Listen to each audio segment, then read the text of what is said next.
مدينة وهي مركز صحابة وحي بلعبين إن يسيب جرودا أي بلعب رسولكم صلوات الله والسلام عليه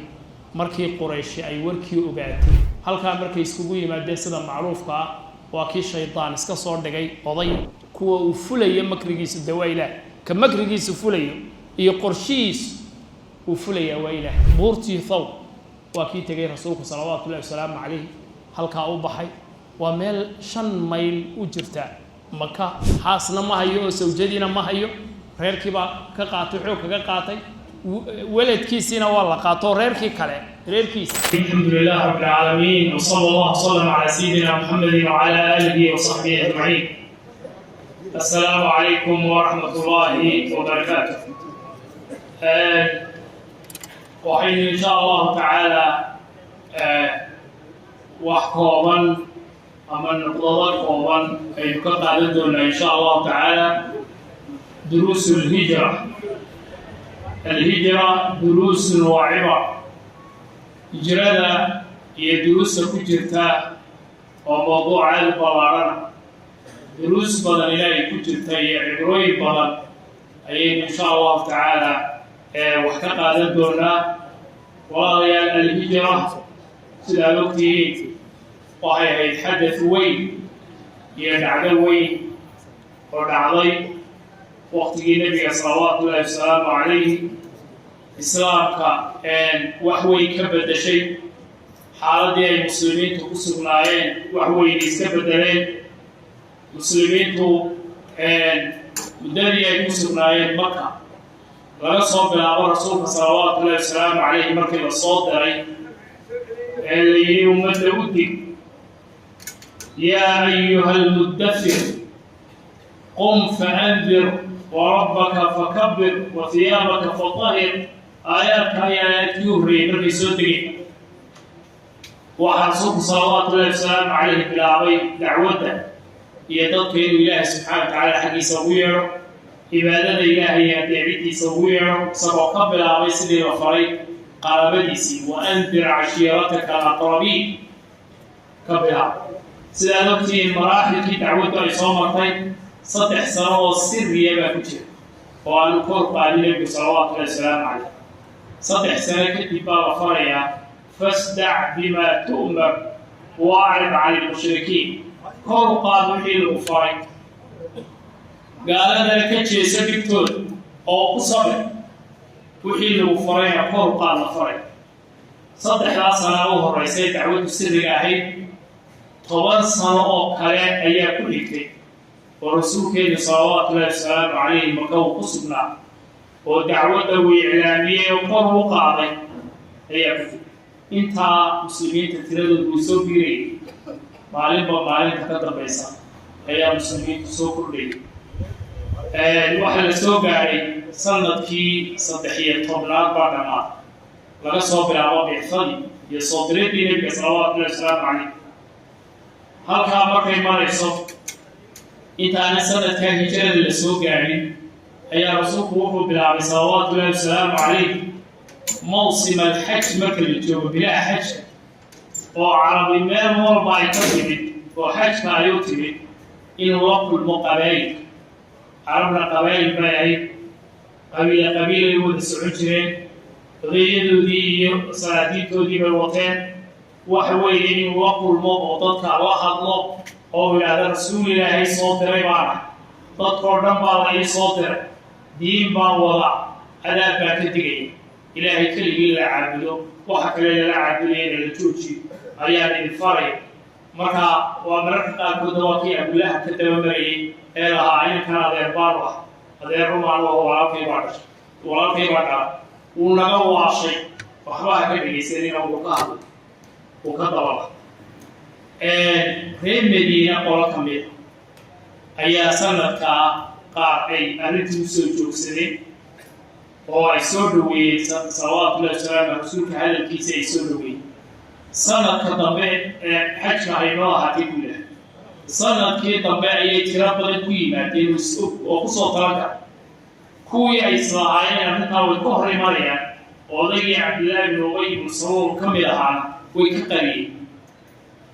وهكذا يمادين سرية وقت صبر حاب نبي ولكم صلوات الله وسلامه عليه سنة الدبي بيعة العقبة الكبرى وغيرها الشيس بين نبي الله قال ونبي الله قال صلوات الله وسلامه عليه إن أي مدينة كسودوية ما دام ريم مكة دعوتي يسوت عليه قفكي إسلامنا كنيديا إدبيا عيد إسلامتنا يقولي دعوتنا يكوري بعدين بدأ فلان لدحجوي تواصل أما حتى على سطح هي تواصل ما كنتي سري من الوطن أنتوا إعلاميين تواصل ضعيف حتى وكتري وعلى الأوضاع ما كسر على إيه لا قطعة وضبين تبغى يريد أفلاما يقولوا هي سرية وكله عرور تيادات كوارد وأقول قدرة شيء لم يصل صار حتى لم يصل صار وحرسوك صلوات الله وسلام عليه شيء اسمه لقاي إنه إيمان أيوب سوري أيوب مدينة إيمان أيوب وحويا وحي أي نفتولا يعروتولا أي كي علينا يانا إلى كدفاعيا سلاسي كله شيئين سلاسي يبقوتين وكي باين تاني تجيب صوبحي سلاسي تصير وعبران وحي براد قريشي وفتي بي قلت رضيان ذي مدينة وحي لهم حي محمد يئنا خير أو إيسا حي سوكري مرنا علمت ورقاء وصي لما الشيء الشيء صلى الله هو أن أبين ورقاء الصلاة وحي كل عمتين إلى الوقت كاسمتين وضيع مركز دم منافق نقول دوني وحي أنا جري مدينة وحي إيجا قرصان كراني متشو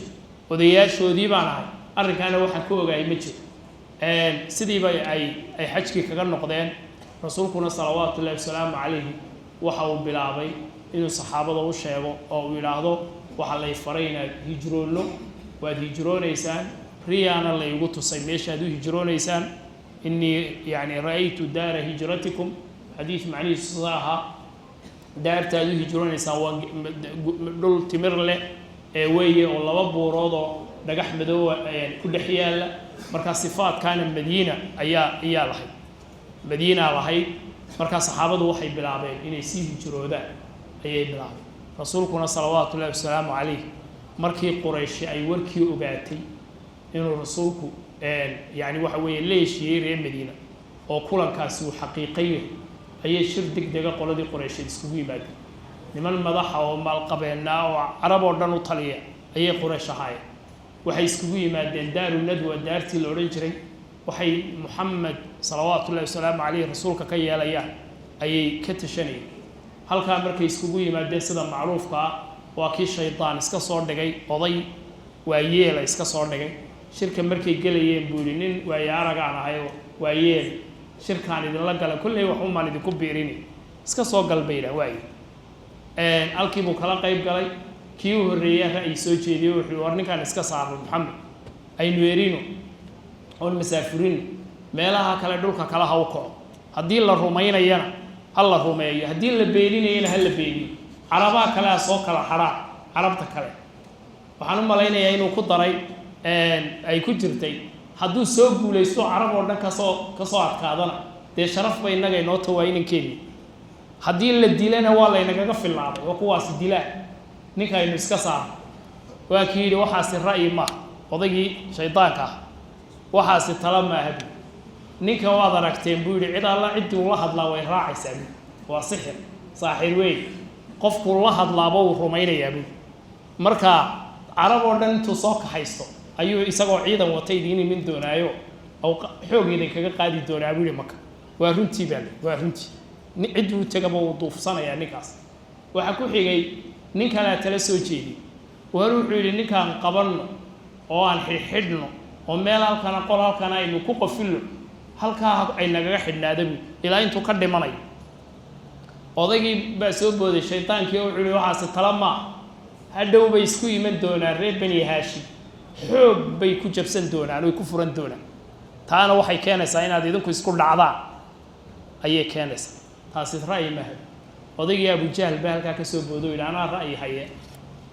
waxaan hayaa buu yiri qabaa'ilka reer walba inaan yani waxa weeye qoys macruuf oo la garanayo ka soo jeeday oo suldaan dhalay ama taajir dhalay nin la garanayo reer ka u taliya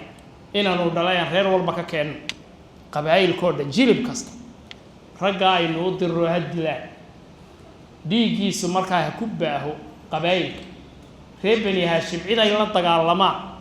oo ay toos yiraahdaan reebel baa naga dilay oo waan argoosanayna hawaaya quraysh oo dhan ilaa lama wada dagaalami karaan waxay ku qasban yihiin inay diyada qaataan oo magti qaataan waxa la waxay doonaan waa siinay inta magood ay doonaan ayaa siinay ninkan ay misada arintaasi markay dhacday ayaa malaku jibriil soo degay go'aankaas ay qaateen waxa la isku raacay odayga ka wuxuu taasaas taladu waa taas ninka ka takhalusay hal kale ma laha masaafurin iyo xiriir iyo ma soconay ninka waa in la dilay taas la isku raacay namadii baa la soo diyaariyay halkiiba oday guddi baa laga saaray halkii arinta dilka fulisa oo qorshaysa ayaa loo saaray arintii baa la gooyay caaw waxa la yiri saqda dhexe gurigiisa hal hortago halka qorta laga gooy markuu soo baxo halka lagu dilay ama loogu dhex galo waxa weeye sida markii loo diyaariyay baa malaku jibriil soo degay quraanki baa ku soo degay rasuulka sallallahu alayhi wasallam alayhi wa idh yamkuru bika alladhina kafaru liyuthbituka aw yaqtuluka aw yukhrijuka wa yamkuruna wa yamkuru Allah wallahu khayrul makirin ilaahi wuxuu ka waramay shirqoolkii ay maleegeen ayuu ilaahay ka waramay waxaad xustaa waqti ay ku makrayaan way ku shirqoolayaan kuwii gaalada ليثبتوك سيده كو خيرا او ميل كوغو سلسلاديان انا دوغا كبخي او يقتلوك اما يكو دلا او يخرجوك اما يكو مسافريا ويمكرون يغو الشرقول بي مليغيا ويمكر الله الهينا كي تلدي سيبوت الهينا تلدي سيبوت يغونا تلي غوينيان الهينا تلو غوي والله خير الماكرين kuwa uu fulay makrigiisa dawayla ka makrigiisa fulay iyo qorshiis uu fulay wayla waa loo sheegay waxa lagu yiri caawa ma seexanaysid gurigaaga waa inaad ka baxdo saqda dhexe aad ka baxdo guri sidaas rasuulku sameeyay salawaatu alayhi wasallam alayhi hijrada markii horena oo diyaar bay ahaayeen isaga iyo Abu Bakar waliba Abu Bakar uu sii sheego wuxuu ku yiri hijrada la idmay markuu ku yiri Abu Bakar ayuu wuxuu ku yiri ya rasuulallah بأبي وأمي يعني فداك أبي وأمي الصحبة بويدست يا رسول الله أنكو راعي مركز هجرونيس أنكو لا صعب مركز يقول نعم وأبي راعي سابي أضاي راعي صحابة كان بدن كوبو ويسيه هجرو دينو كوح إيو قف إيو أيه هجروني لباتوين كسو قاري قال كودنا وينو كو ربي دول مركز حبينكي أيو نبي صلوات الله وسلام عليه سقدي لحد يار قلوبي يجو ويلشي لسود دياريي ومد والبا سيفه لو ديبي او ضربه الرجل واحد هل مربط كودا دفنيسا بل سان هبل بدل لو markuu halka ka soo baxo gurigiisa meel yar baa laga fiiriyay rasuulku wuxuu sameeyay Ali ibn Abi Talib buu yeeray wuxuu yiri caawada seexanay gogosheedii bastiyaan huwanay ama gooyan huwanayna waad huwanaysa wax dhibiina ku soo gaari maaya sidaas aad yeelaysa Ali baa halkiisii seexdo isoo duubay rasuulku soo baxay salawaatu alayhi wasallam alayhi iyagoo diyaara ayuu soo baxay wajacalna min bayni aydihim sadda wa min khalfihim sadda فأغشيناهم فهم لا يبصرون بكو أخري مركز وضع جمعه وحلا وحيارك المجرى هو اللي بس يفتينا هو هيستا كوريجينا وهريرة تاجين آيات كامل كوكو أخري واللي بعمود بقادو مدول بمدح أوصع كدينا ويسكناف أو بكر بو تاجي والديارها كوريجا حاجة دنبلا جنبحي ألكي رسولك صلوات الله وسلام عليه إلى جبل الثور غار الثور بورتي ثور وكي تجي رسولك صلوات الله وسلام عليه هلكا أو بحي وميل 5 ميل وجرتا مكة وإلى 6 هي 9 كيلومتر كونفور كحكتا مكة حقي لو هجروني صحابة هجروني المدينة لكن وحو بحي كونفور عكسي وقوي به تاس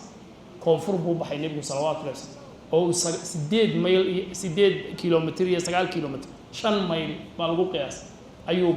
بورتي ديريد جبل الثور لورني أي سجى أبو بكر كورين أو أي فولين بورها ريم مكان تدك حجيبة أركي بورا عادي أما بورا الكوري كرو الله بحي كرما mararka qaarkood Abubakar baa taageerayay nabiga sallallahu alayhi wasallam halkii godkii waa kuwii halkaa gal qoladii iyar kadib nin baa u yimid ordaya wuxuu yiri Muhammad uu idin ka tagay wallahi waa kii idin maray ee idin dhaafay markaasuu nin waliba soo baraaray waa ka carrada waliba idin ku shubay buu madax markaasuu nin waliba amudiis ka daadiyay madaxiisa ka daadiyay meelihii baa laga yareega daldaloolkii guriga waxa la arkay Ali oo hurda marka nabiga la moodaya salawaatu uu hurdaabayna uu hurdaa waa ka hurdabay halkii baa la sugayay laakiin markii dambe waxay ogaanayaan inuu Ali guriga loogu galaya odayaashii qorshaha ka dambeeyay ayaa guriga ugu galaya Ali oo ka qaadaya go'a ka qaadaya markaasuu Ali noqonay inta yaani xalaaqaan ayay leeyihiin noo sheeg Maxamed halku markaale oo natus way garaacayaan way xirayaan waxa weeye isagii bay waxay gaarsiinayaan ilaa guriyihii Abubakar gurigiisii bay tageen inantiisii waa kii oday dharbaaxi jiray yaa sheeg halku aabaha maray yaa markaasuu waagu bariyay qoladii qorashada kolba dhinac u yaacay haddana shir kale waa ku iskugu yimid ee yiri hayyan aw maytan sida gaaladu imika yiraahdaan isagoo nool ama isagoo meeyda hal soo helo miduuna lagu keeno qofka xataa isagoo meeyda keena 100 geela siinay isagoo noolna ka basifiya isagoo nool hadaa noo soo celiso oo gacanta noo soo geliso hal la raadiyo geela iyo xoolaha iyo 100 geel intay leeyihiin magaalada Booramaadii la yiraahdo 100 geela la siinaya nin hebel la yiraahdo soo raadiyo magaalada way ka wada baxaysa buuraha iyo waxa loo baxaya wadooyinka iyo banaanada nin walba 100 geela haba la weynaaday gaaladu la weynaa raadaca la bilaabo rasuulku sallallahu alayhi wasallam godkii buu galay waa ka Abubakar radiyallahu anhu ka horgalay godka yaa rasuulallah sug godkaan ku salaxay oo god buurtu leeyahay oo dheer godkii galaya meelihii yaani waxa weeye masaska iyo wuxuu ka filayay awdaya soo gal oranaya marka dambe ugu dambeyntiina Abubakar waa talaqaniinayo meelihii uu awdi kari waayay buu qaarkood lugta saar godadkii bilaa wax ka soo baxaanaysa markaasuu masqaniinay xanuunkii intuu adkeysan waayay buu ilma sii daayay markaas ilmadii rasuulka ku tiixday sallallahu alayhi wasallam halka dhabtiisa madaxa yar saar maxaa kugu dhuculay Abubakar waa la qaniinay buu markaasuu nabiga sallallahu alayhi ku tufay markii uu bogsaday oo xanuunkii iyo wixii oo dhanba ka been halka rasuulku sallallahu alayhi wasallam wuxuu ku jiray 3 maalmood waxa la yiraahdaa habeenkii 3 habeenkii jimcuhu u hoyday godka sabtidii muxuu ahadii ku xigtay isniintii buu ka baxay nabiga sallallahu alayhi wasallam uu ka baxay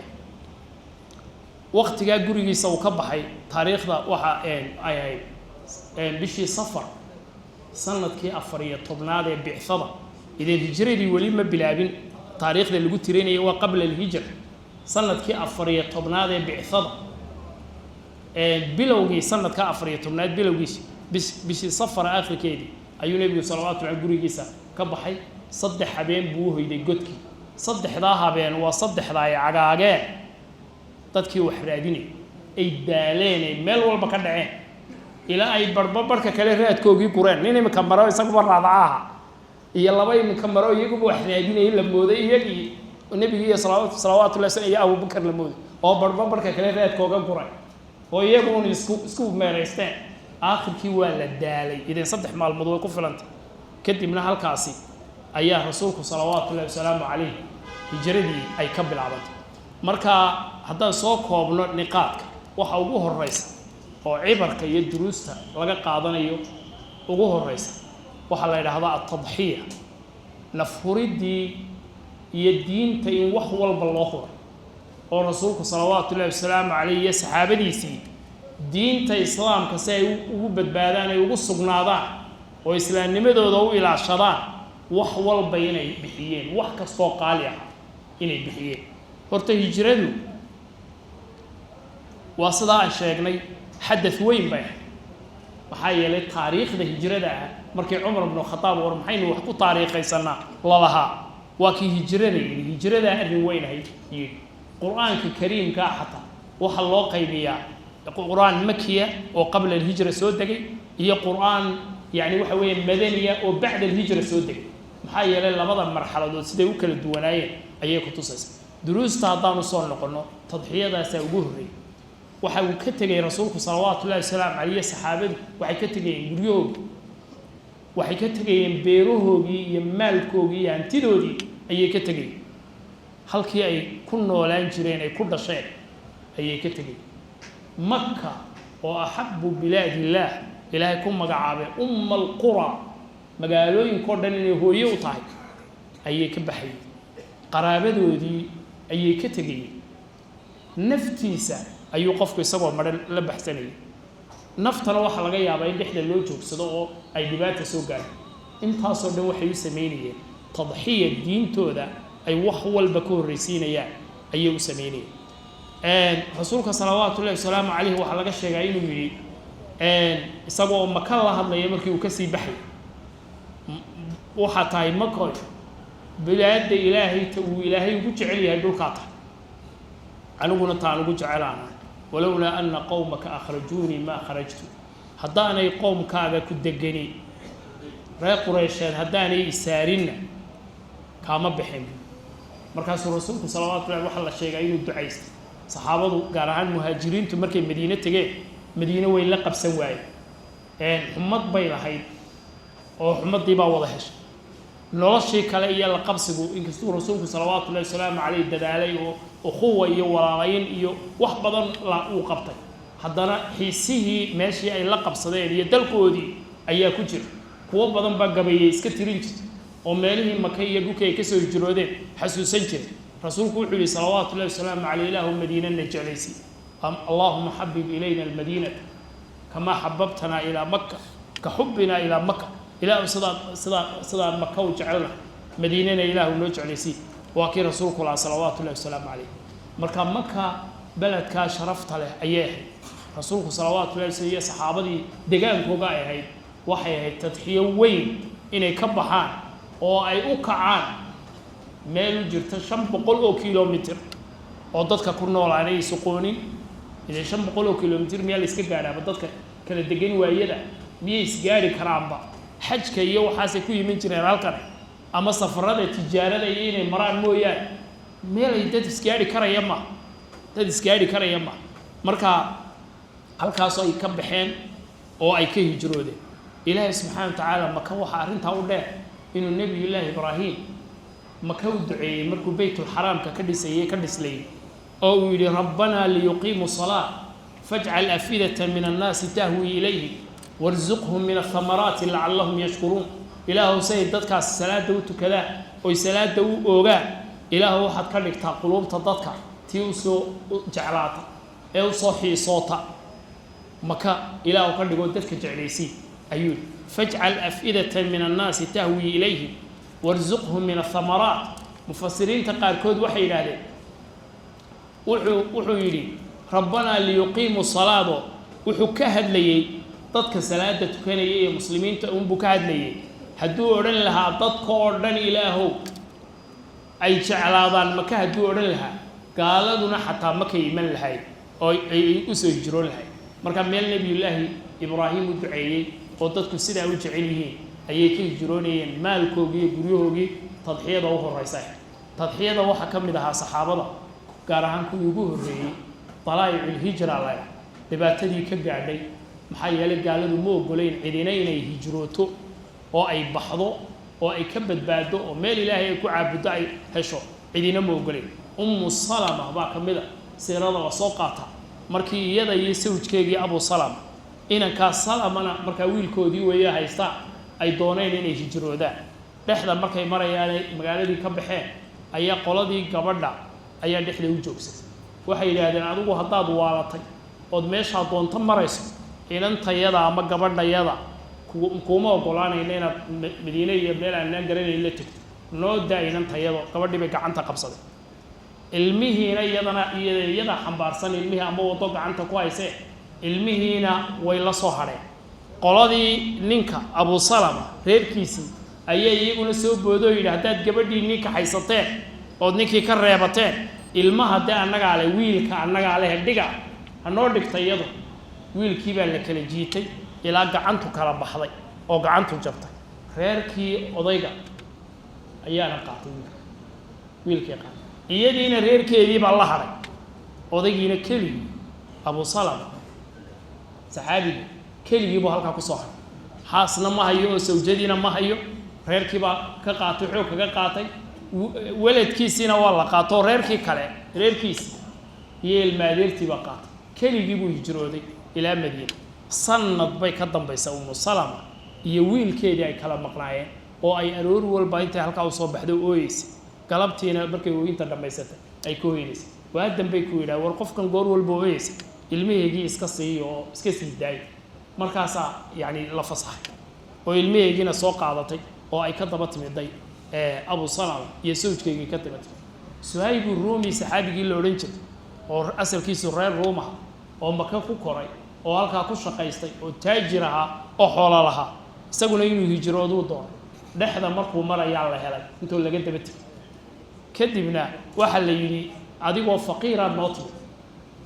adigoo kaliya markaasaan ku soo dhaweey adoo faqiir aad nooti markaasaan agtay magaaladeedii ku shaqaysatay ilaa taajir noqoto imikana waxaad doonaysaa maalkaaga iyo naftaadiiba inaad Maxamed u geyso naga cararto ayaad doonaysaa ka yeeli mayl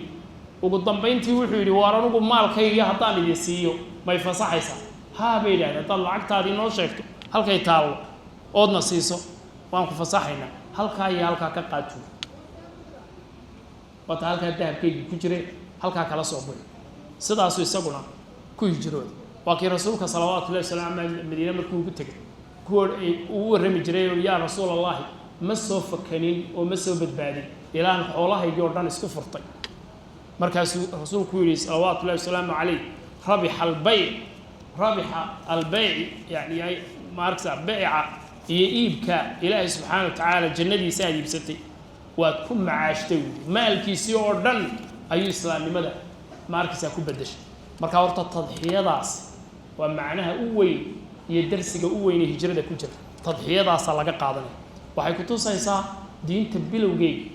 يا رسولك إن صلوات الله وسلام عليه يا صحابة دي رميسة سيدي الدين توحي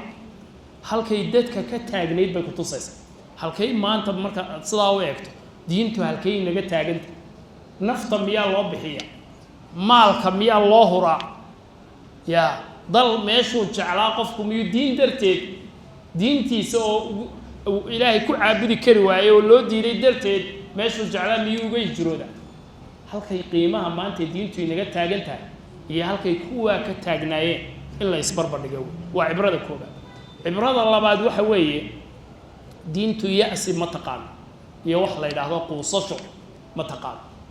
حدين لا قوصني رسولك قوسن لها صلوات الله والسلام عليه مركاو هجروني أفريا طبعا صلاة وين ويران طبعا صنو قيله قريش صداعوا الحصار ولا فلقاديني كمجر توح قوص ليرا إسلام نمدا كمجرت أمل يرجو هي إن لوك الصناعة إلهي وعد جيسا كجر قبائلك يعني وتجي النبي صلوات الله وسلام الله كل ماي أي كراعي ماين كمر ماين يني تري عدد ملاهي واتين كور رمين إلى الطائف إنه تجي ولا سواف لقادي ما عيد كلوا إلهي مركو هذيك كسود دري هداد النبي تاي واتكشرف بدن تاينا كل حظله هداد بينالات هينا دوا أنا كشرف بدن هنا كل حظ قضية بس تكون الله هذا مدة كل أحد لماي هذا النبي تاينا كل أحد لماي هذا بينارات تاينا كل أحد لماي اسكسر هذا النبي تاي كل أحد لمايو دين النبي وكشرف بدني إن النبي الله الله واتكشرف النبي جا كشرف بدن بين الله هذا بينارات تاينا أنا كشرف بدن إن بينار الله الله وبينار الله الله استهزاء جسيد هل كاسي أي مريس مركان رسولك صلوات الله وسلام عليه مقوسا هل كاسو كوضي دعودي كوضي هل كاسا إلهي سبحانه وتعالى هجرده يعني وحويان إلهي فري إنه هجرده مكة أو هل كاو كبل عبي وحكسوا لقندونا النبي صلوات الله وسلام عليه وحكسوا لقندونا صلت كيس الديداد هجرده أيوم مكدبوا قبسن دون ورسولك صلوات الله وسلام ما مولد دونا وإن سنة كدب 8 سنة هجرة هي أفرية 10 سنة أما صدحية 10 سنة صدحية 10 سنة أو قبل الهجرة هي السجنس أنت كدب لو رجيا أو ما كيس دي بيس وإنت كرنا الدين إذ يقول لصاحبه لا تحزن إن الله معنا مركو رسولك كلها صاحبك وأبو بكر همرجوني لله بين الجري مركي قالوا رابعدي أي قاركود هل كي بعدين رابعدي سيدي ما كاسور رادين يستلوا داري حتى كونفورتي وبح يعني لقف لينين وبحه أي رابعدي حتى وبح بورتي أتكيد لكورو أي رابعدي كورتي قد كي بيستول تاجي لكن إلهي بقى عند صعبيه إلهي بقى كقري قد كدوشي سكسر نقده أو بكر بقى مركا وحولها هدي متكود هو صوصائبه وإن أرك يا رسول الله مركز رسولكنا كلها صلوات الله وسلام عليه ما ظنك باثنين الله ثالثهما هذا ملاين يسا لبا إلهي سبحانه وتعالى صدحيه وإلهي وقرقاريه وقرب كوبيه هي محادو ملاين يسا مركا صحبة ونأكسن يا رسولك صلوات الله وسلام عليه أو بكروها أي يدنا دروس لقى قاعدنا أيه وحكم من الدروس ولا ليال سيدا وقرشيي نبي صلوات الله وسلام عليه هجرة ليسا تخطيط كوناكسن هي قرشها وناكسن قرشها وحكم منها جيل الله سيدي أرسل لبضها هذا اللي سيدي أريه ونبي صلوات الله وسلام عليه وديبي ننا وقت جاي إسلامين عبد الله بن أوريقد الأورنجري أيو ديبوي لله صدح مالمود كدبنا وحد نوجو كنيسة هل كاسد نوجو كنيسة نكان وآمن النبي صلى الله عليه وسلم عليه يسوون السيد بوجا صباح وبدي حالات سجى هي ماشي كو هي وقت يمركو جارنا ماركسا وجي علي بن أبي طالب وكي جوجشا سجى فري إنه هل كاسيس يحضر أو قال له موتسيو إنه النبي صلى الله عليه وسلم عليه وليه دو أسماء واتي يدنا وسود ديارينيسي رسولك يا بهد أبو بكر أسماء بنت أبو بكر وحي صوت دياريسي راشنك إيو cuntadii safarka wixii ay u baanaayeen sahaydii ayay iyaduna u soo diyaarinaysay intii ay godka ku jireenna iyaga soo diyaarinayay raashinka soo diyaarinayay Abdullah ibn Abi Bakr ayaa loo soo dhiibayay oo rasuulka sallallahu alayhi wasallam alayhi Abu Bakr ba ugu keenay halkii godka ugu keenay waxa isaguna jiray ninkii xoolaha jiray Abu Bakr xoolaha u jiray oo Aamir ibn Fuhayra la oran jiray ayaa isaguna arigii Abu Bakr baa wuxuu sameeyaa raadka kolba Abdullah ibn Abu Bakr oo meesha maro markuu raashinka u geynayo ama warayo wixii soo maqlay u geynayo iyo markuu ka soo noqonayo raadkiisa soo ariga daba mariya isagu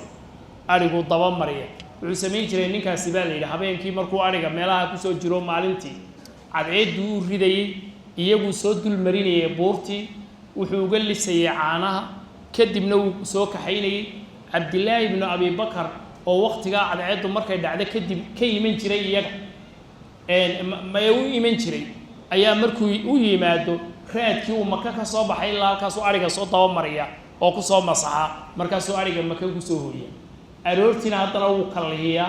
raadkii Abdullah ibn Abi Bakr habeenkii buu la soo joogayay rasuulka sallallahu alayhi wasallam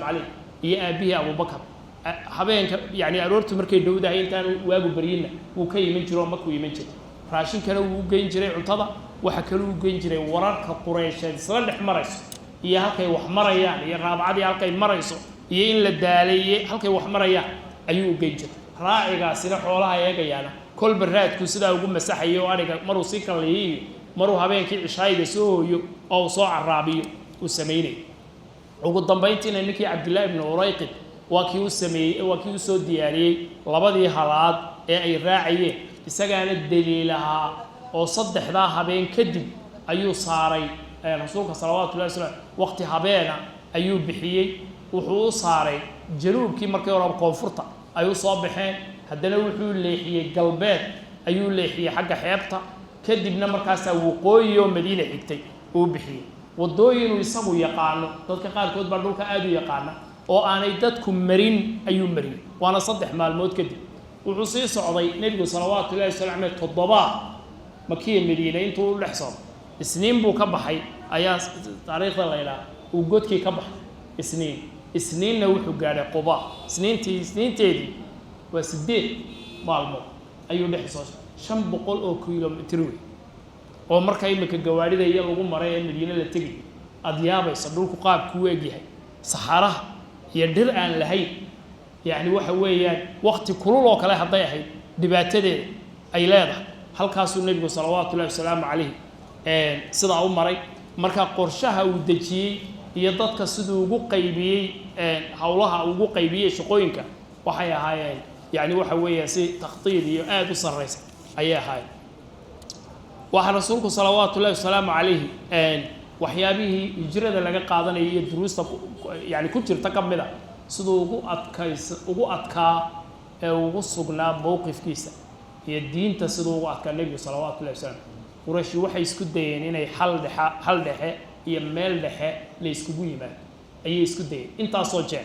waxa kamid ah waxyaabaha isku dayeen inay yiraahdeen ninkani wax alla wuxuu ku raali noqonay oo diinta kaga harayo waa inaan sameeyo hadduu maal doonayo xoolo ay nuururin oo ka ugu taajirsanayno ka dhig hadduu madaxnimo doonayo madaxnimada aynu siin hadduu boqor doonayo quraysh inuu boqor u noqdo boqor aynu ka dhigno arrintaasuun iyo ilaahiyada iyada waa aflagaadeynayo wax alla wuxuu kaga harayo aynu yeelo waakii rasuulku sallallahu alayhi wasallam waxay xataa u soo gaareen ayadu ay baarksa qul ya ayyuha alkaafiruun ay ka hadlayso la a'budu ma ta'budun ina yiraahdaan hal dhexe waxaan ka dhigan karaa aduguna sanad nala caabud ilaahiyada iyada annaguna sanad baan kaaga kaliya kula caabuday annagana ilaahiyada badan sanad naga caabud marka ku sugnaanshaha qofka muslimkii diintiisa uu ku adkaysto wax kasta oo soo wajah dib kasta iyo cadaadis kasta oo loo geysto iqraa iyo ma garanaysaa wax lagu soo jiito oo madaxnimo iyo maal iyo la siiyo midna inaanay islaamnimadiisa qofka iyo iimaankiisa ka dhaqaajin waa wax loo baahan yahay wax kamida duruusta laga qaadanayo ama darsigii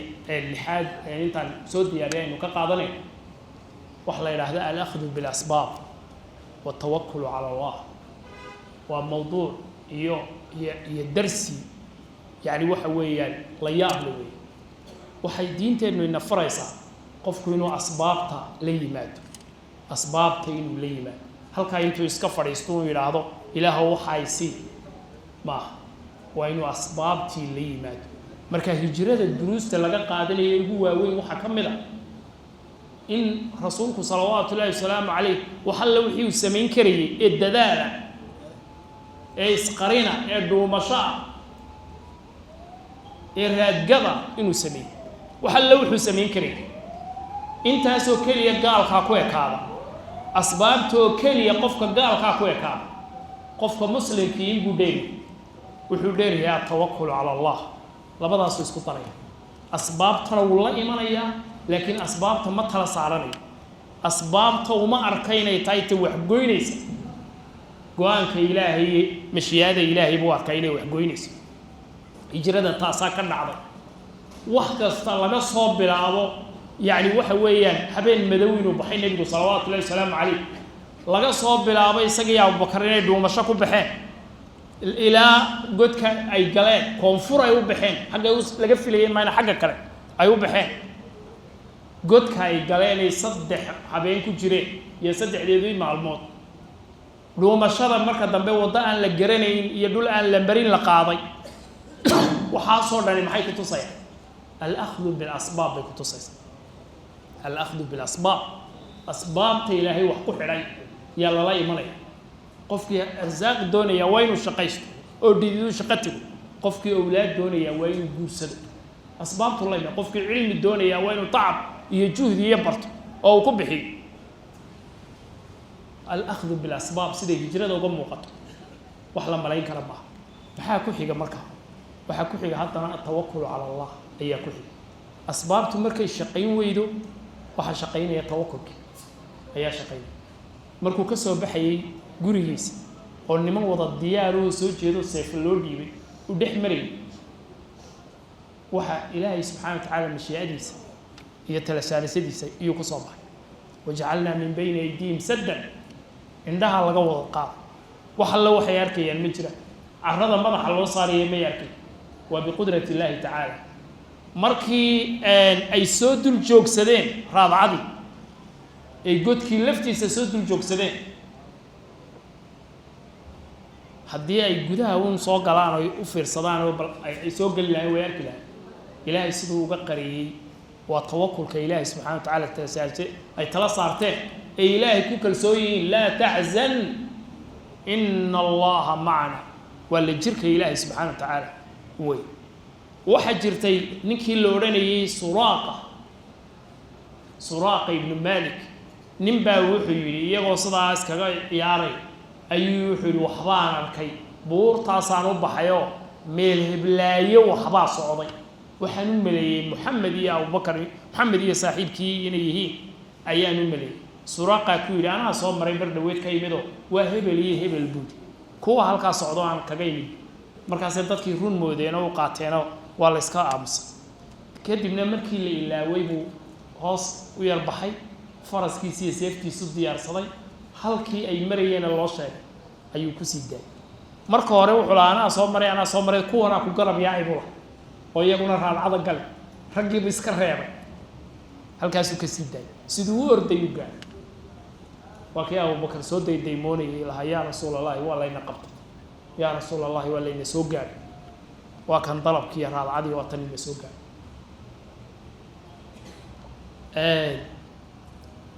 suraaqa waad ogtid faraskiisii baa dhulka galay markaasuu is yidhi ma noqotaa haddana markuu ka soo baxay ayuu is yidhi boqolkii geel ahaabaa u muuqda wuu sii daa buu is yidhi faraska oo ku sii daa nimanka haddana dhulkuu galay markii ugu dambaysay ilaa halkaa jilibka lugaha badankoogii baa dhulka galay markuu ka soo baxay uu lugihii ka soo saarayna qiiq oo kale ayaa meeshii ka soo baxay marka inuu ama gubanayo ama dhulka wada galayo haddeeta wuxuu arkay inaanu fasaxnayn wuxuu yidhi bahalihii ay isticmaali jireene carabiya isticmaali jirta ee ifcal iyo laa tafcal iyo ay ku qoray bahal muxuu ahaa leebkii oo sidaa loo geliyo 3 midhac oo sidaa loo soo saaro oo ifcal markay ku taalla samee oo ku dhaqaaqo laa tafcal hadday ku taallana ilaahyadaa yacni yidhi buu leeyahy ilaahyaday wakiil ka yihiin oo sidaa yidhi laa tafcal hadday ku taallana ka joogba goor walba laa tafcal bay soo baxday baalkii masaawo eegaayo laa tafcal bay soo baxday ha samayni kolkaasaan idhaha buu haddana ma boqolkaa geela ii muuqda ayaa ka soo hadlay ugu dambayntii wuxuu yidhi waa isdhiib yaa rasuul allahi ammaan baan bixi markaasuu rasuulka salawad maxaa kuu qabtaa yidhi wuxuu yidhi waxba hay qabanaynin dadkuu naga qarin dadkuun yaa naga qarin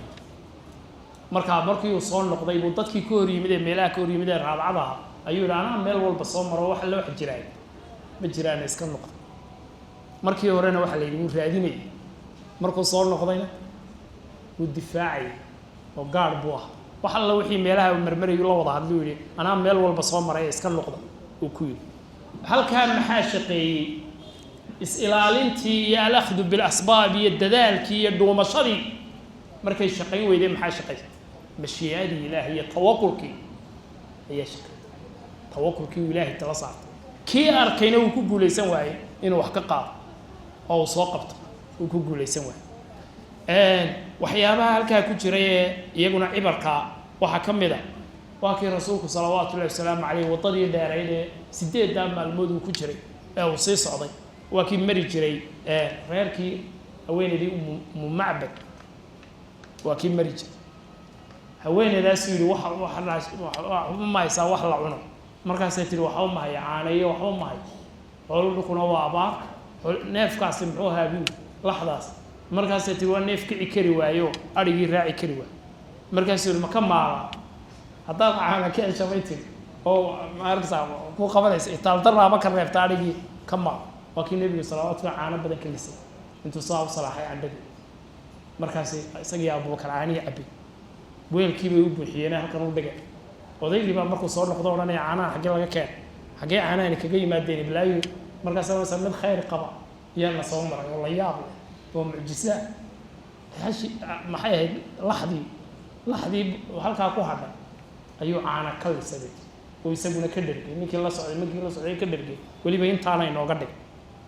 nin haatif markaa jin oo kale dhawaaqaya ayaa maka gabaygan ku dul akhriyay oo dadku wada maqleen jaza allaahu rabu lcarshi khayra jazaa'ihi رفيقين حلا خيمتي أم معبد هما نزلا بالبر وارتحلا به وأفلح من أمسى رفيق محمد فيا لقصي ما زوى الله عنكم به من فعال لا يحاذى وسدد ليهني بني كعب مكان فتاتهم ومقعدها للمؤمنين بمرسل سلوا أختكم عن شاتها وإنائها فإنكم إن تسألوا الشاة تشهدي waxaa haatifkaasi uu akhriyay oo maka ka akhriyay oo dadkii reer maka wada maqlay kuwa qaarkoodna waxay dhahay markaasaan ogaanay inuu nebigu madiine u hijrooday salawaatu llahi wasallam markii hore meeshuu u baxay maanaan ogay ilaahay abaal mariyo labadii saaxiibada ahaa ee buulkii iyo aqalkii umu macbad degay ilaahay khayra ku abaal mariyo wanaag bay ku degeen wanaagna way kaga guureen waxaana liibaanay qofkii la saaxiibay محمد صلوات الله وسلامه عليه رسولك قفكي راعي وقف ليبان markaasuu reerkii Quraysheed la hadlay wuxuu ilaahay muxuu nicmo idin ka daboolay ilaahay muxuu sharaf iyo nicmo idin ka daboolay rasuulka markaad saartay salawaatu illaahi salaamu calayhi halkaad kabaha u qaadi lahaydeen ee aad raaci lahaydeen wuxuu yiri haweeneydii ayuu ka hadlay wuxuu yiri ee bani kacab gabadhoodii buu yiri halkaad deganay yaani makaankeyga iyo sharafteeda yaani wax lagu farxo weeyeen wa maq'aduha lil mu'minina bi marsadi سلوا أختكم بل ويدي بودي هويندا عن شاتها لحديدي وإنائها يويل كيدي بكور صدع فإنكم إن تسألوا الشاة تشهدي حداد لحظة ويديسان ما هي يدي لحظة حداد ويديسان لحظة يدي والرمي بي وحاناها ككيني ينك صلاحية مالي أي يدي شيء أرهنتها سمركها وأهن ويوي الأخذ بالأسباب والتوكل على الله فإذا عزمت فتوكل على الله وشاورهم في الأمر فإذا عزمت فتوكل على الله رسولك وحلا فري صلوات الله وسلام عليه إنه ضدك الله تشر وارمحين يلا بلك عليه صوف فريست أرنك محين كي يلا سقول النبي هو اللي وحيوني صلوات الله وسلام عليه لكن مركز قوان قاعدان إلهي تلصار البيت فإذا عزمت فتوكل على الله الأخذ بالأسباب والتوكل على الله قفك مؤمن كي لبضا سويسكو طريق inuu asbaabtii la yimaado iyo wax alla wixii xeeladii xoog hayo ilaahayna subhanahu wa ta'ala oo tala saarto cibrada ugu dambaysayna soo qaadanayna waxa weeye ibarul hijra iyo duruusul hijra kamida walaalayaal hijradu sida aynu soo sheegnay waxay ahayd in laga tago makaan baladkaagii dalkaagii magaaladaadii xoolahaagii beertaadii tolkii inta bay laga tagay dadka garanaysa oo qaxooti oo kala la noqdo oo meel aan garanayn la tago ayaa laakiin way ku faraxsanaayeen muslimiintu waxa yeelay diintooda iyaga yaani waxa ugu muhiimsan wuxuu awalan wa qabla kulli shay ilaahay subhanahu wa ta'ala deecidiisa iyo cibaadadii bay xornimo u heleen muslimiintu xornimo ay u heleen madiina ay tageen oo reer madiina soo dhaweynayaan oo labadii qabiil halka deganaa Carbeed ee Aws iyo Khasraj looran jiray oo iyaguna isku maqnaa oo shaydaanku isku daray ay yiraahdeen war waxayna heshiisiya oo ina mideeya oo ku ilowna khilaaf ilaahay aduu inoo keen oo diin iyo rasuul inoo yiri ka aynu ku midow halkii bay yaani waxa weeye muslimiintu degay oo diintoodii makansadeen oo cibaadadoodii makansadeen oo dawladoodii makansadeen qolada Quraysheed kuma harin halkii 500 oo kiiloomitir bay doonayeen inay kaga daba tagaan kibirkay ku tusaysaa dadka qaar 500 oo kiiloomitir bay kaga daba tagay oo ilaahay aqbali mayno inay halka u hijroodaan halkaasaan kula dagaalamayna oo aan ku soo laynayna sidaas ku dhashay oo ku yimid dagaalkii badan ee Ilaahay subhanahu wa ta'ala guusha muslimiinta siiyay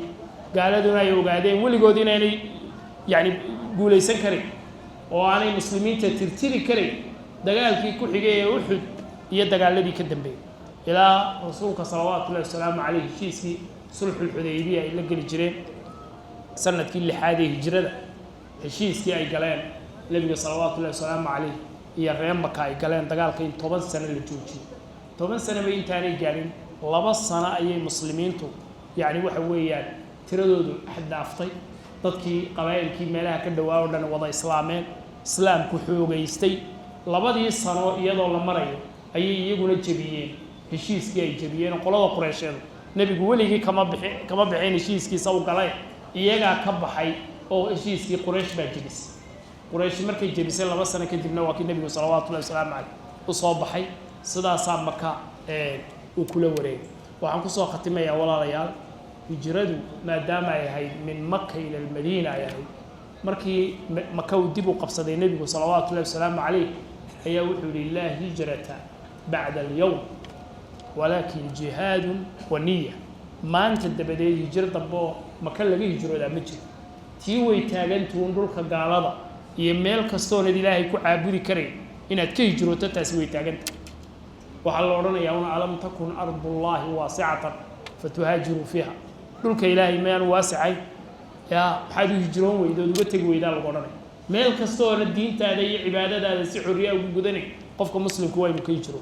laakiin Makkatii laga hijroonay taas way dhamaatay maxaa yeelay Makka islaamkii baa la wareegay walakin jihadun wa niyya waxa jirta maanta haddaan inagu yani wadamo muslimiina ku nool oo hijradaasi aanay jirin oo cadaadis naystay diinteena dib inaga haysata aanay jirin oo hijraday noo taala waxa weeye inaan ka hijroono wixii Ilaahay naga xarimay المهاجر من هجر ما نهى الله عنه مهاجر هو حويه قفك كيجرو ده وحي إلهي كرهي وحي إلهي كحرمي إنه كيجرو معاني ده هجرة ده ينوط على تسوي قلوبتين إنه إلهي حق يجروته وإلهي يسكو بيبته إلهي سبحانه وتعالى عبادة ديسة إنه نقار يلو سيدي رسولك صلوات الله وسلام عليه فمن كانت هجرته إلى الله ورسوله فهجرته إلى الله ورسوله ومن كانت هجرته للدنيا يصيبها أو امرأة ينكحها فهجرته إلى ما هاجر إليه قفك إلهي درتي هجرة سطح إلهي درتي إننا لو حن نقول سيدنا إنه معاصينا كيجرون وإلهي طاعدي سي عبادة يسألوه يجرون إلهي درتي إلهي رسولك درتي قفك هجرة سطح هجرة سطح وإلهي بقى المرين قفك الدنيا وحكى له هجرون يسقنا تاس بالغ أبا المرين مركز شوكو حلي صلوات الله وسلامه عليه المهاجر من هجر ما نهى الله عنه مهاجر هو قفك كتغا وحي إلهي كرهن والمسلم من سلم المسلمون من لسانه ويده قفك مسلم كرا وكمسلمين تكبد بادان قعنتيس هي أفكيس هي أدنكيس أي ذلك مسلمين تكبد بادان والمؤمن من أمنه الناس على دمائهم وأموالهم مؤمن كنا وحوي قفك ذاتك كأمنان يعني uga baqaynay dhiigooga iyo maalkooga midna aanay uga baqayn ilaahay subhanahu wa ta'ala waxa ka baryeena inuu dariiqii rasuulka sallallahu alayhi wasallam inuu waafajiyo inuu inaga dhigo kuwii rasuulka raacay sallallahu alayhi wasallam kuwa uu shafaaca qaada qiyaamaha ilaahay subhanahu wa ta'ala inaga yeelo kuwa xawdkiisa iyo darkiisa ka cabay ilaahay inuu inaga yeelo wa sallallahu ala sayyidina Muhammad wa ala alihi wa sahbihi ajma'in